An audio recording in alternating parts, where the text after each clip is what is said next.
అందరికీ నమస్కారం. నా పేరు డాక్టర్ బాషెట్టి మృణాలిని, నటరాజ నృత్యానికేతన్, ఆర్మూర్. ఈ వీడియో ఎస్పెషల్లీ ఫర్ పేరెంట్స్ అండి. సో విషయం ఏంటంటే, ఇప్పుడు మనం పిల్లల్ని స్కూల్లో జాయిన్ చేసేటప్పుడు ఆ స్కూల్ రికగ్నైజ్డ్ బై గవర్నమెంటా కాదా, లేదా ఆ టీచర్స్ కి బిఎడ్ ఉందా లేదా, ఇంగ్లీష్ మీడియం బ్యాక్గ్రౌండా కాదా, ఇవన్నీ చెక్ చేస్తే మనం వేయడం జరుగుతుంది. అవునా?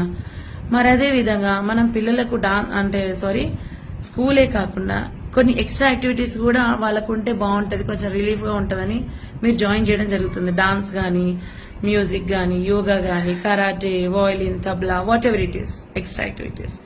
సో అప్పుడు జాయిన్ చేసినప్పుడు నేనేమంటానంటే, ఏ విధంగా అయితే స్కూల్లో టీచర్స్ కి డిగ్రీ, పీజీ ఇవన్నీ ఉంటాయో, కమింగ్ టు డాన్స్, నేను డాన్స్ టీచర్ని కాబట్టి డాన్స్ గురించి ఎక్కువ మాట్లాడాలి.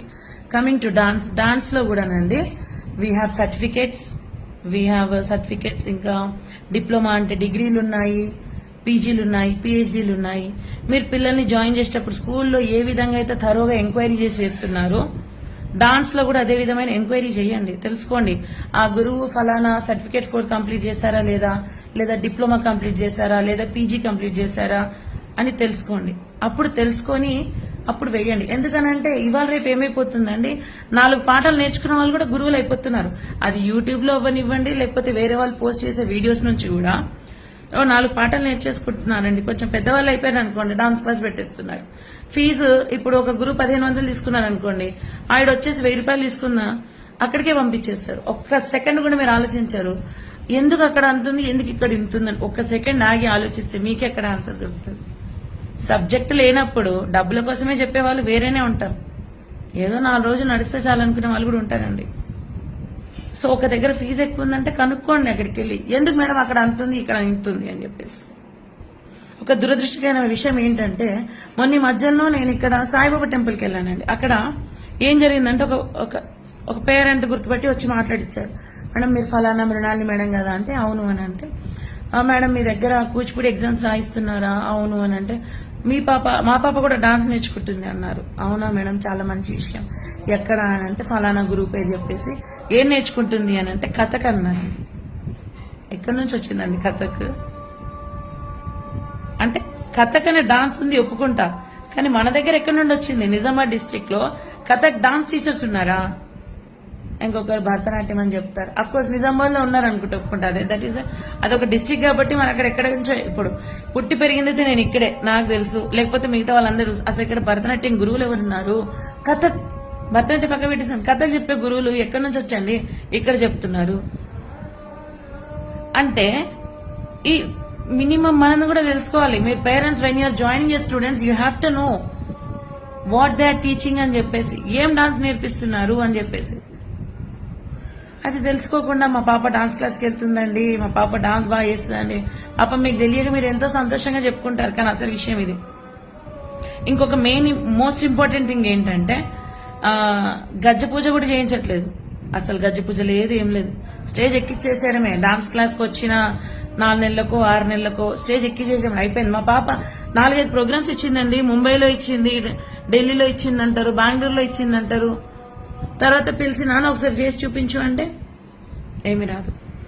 ఎందుకంటే బేసిక్ అనేది మినిమం 6 నుంచి 8 నెలలు బేసిక్గా నేర్పిస్తారండి. మరి అట్లాంటప్పుడు ఒక 6 నెలల్లో ఒక 2-3 ప్రోగ్రామ్స్ ఏ విధంగా ఇస్తున్నారు? గజ్జ పూజ చేయించకుండా. గజ్జ పూజ చేయించకపోతే ఇక్కడ పిల్లలకు, పేరెంట్స్ ఏం తప్పు కాదు. ఎవరైతే గురువు ఉంటారో ఆ గురువే ఆ కర్మని మోయాల్సి ఉంటుంది.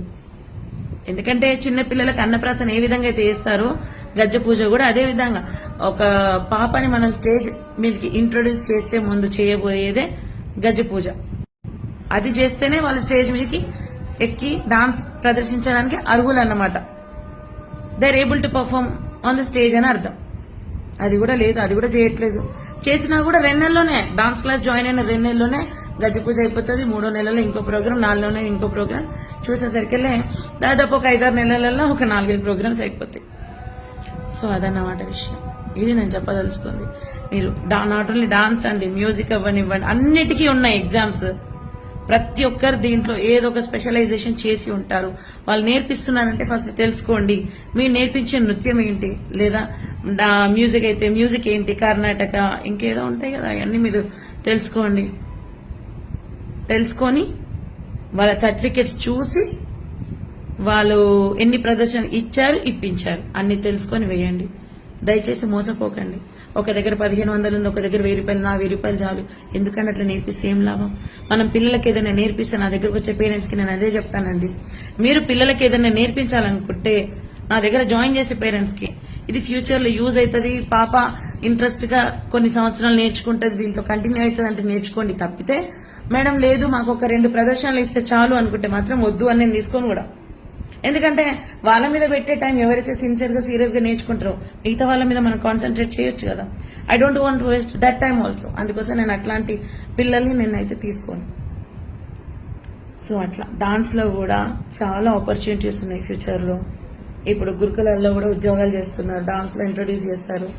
రేపొద్దున ఇంకా జ్యోతి బాపులే అని చెప్పేసి, లేకపోతే ఇంకా చాలా, అంటే వన్స్ ఒక జియో అనేది పాస్ అయిపోతే అన్ని స్కూల్స్ లో డాన్స్ అనేది మ్యాండేటరీ అని చెప్తే, ఇప్పుడు డాన్స్ నేర్చుకునే పిల్లలంతా రేపు గురువులు అవుతారు, గవర్నమెంట్ ఉద్యోగాలు సంపాదిస్తారండి. డాన్స్ గురించి ఎందుకు మాట్లాడుతున్నానంటే, నేను ఒక డాన్స్ టీచర్ని కాబట్టి డాన్స్ లో ఇవన్నీ చూస్తుంటే నిజంగా ఐ ఫీల్ వెరీ బ్యాడ్ అండి. I feel very low also. నాకు చాలా బాధ అనిపిస్తుంది. అబ్బా ఇంత అన్యాయం జరుగుతుందా? దీన్ని అడిగే వాళ్ళు లేరు. ఎందుకంటే నా ఇష్టం అంటారు. ఇప్పుడు నేను వెళ్ళి అడిగాను అనుకోండి, ఏంటి నీకేమొస్తుంది, నేను నేర్పిస్తున్నా, నా ఇష్టం, మీకెందుకు అని అంటే. అందుకే పేరెంట్స్ మీరే ఆలోచించండి, ఆలోచించి సరైన నిర్ణయం తీసుకుంటారని అనుకుంటున్నాను. Thank you so much.